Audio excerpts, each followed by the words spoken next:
Well, I think my input here is about civil society, and I think concept of civil society go back much further in history. Social change has happened in every part of the world, in every culture and every part of history. So it's really important, I think, not to define the history as just the last 1 or 2 centuries, but to look at a broader scope, and to make sure that we don't just take the Western liberal way into concepts of development and concepts of civil society.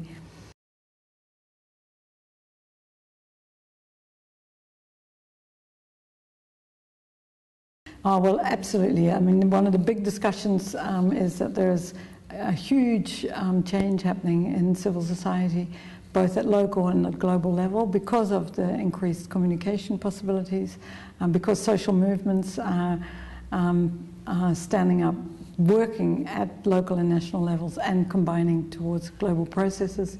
And I think we don't half know what's happening in that.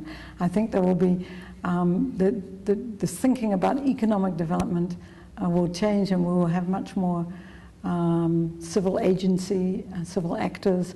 I think any day now, workers on whichever plantation, wherever in the world, will be able to connect with the consumers directly. And so there's a big movement happening which will change, I think, our concepts of development a lot.